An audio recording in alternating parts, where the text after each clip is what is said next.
leader kanak en prison en Alsace, Christiantin désigné président du FLNKS.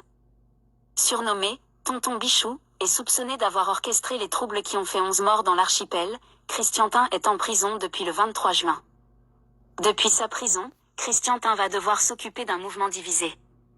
Détenu en métropole après les violences déclenchées par la réforme du corps électoral en Nouvelle-Calédonie, le leader kanak a été désigné samedi président de l'Alliance indépendantiste du FLNKS, après un congrès auquel 2 composantes du front ont refusé de participer.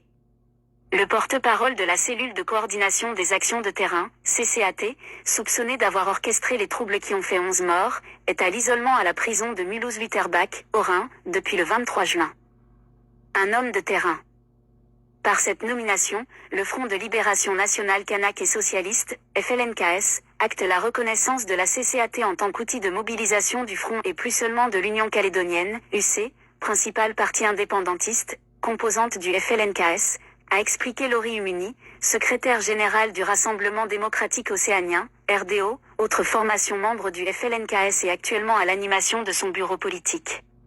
Surnommé Tonton Bichou, Christiantin, né en 1968, a gravi les échelons au sein de l'UC avant d'être chargé par le parti, en novembre 2023, de gérer la CCAT, alors tout juste créée. Les militants louent le leadership et le côté rassembleur de cet homme de terrain issu d'une famille animée par la cause de l'indépendance.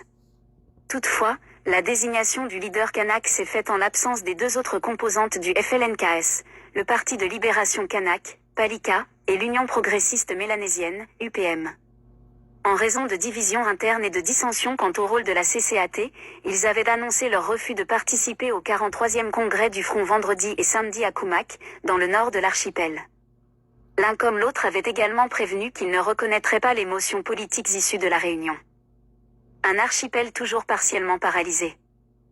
La Nouvelle-Calédonie est plongée dans une profonde crise économique, politique et sociale depuis les violences meurtrières consécutives à une réforme d'élargissement du corps électoral calédonien, votée à Paris.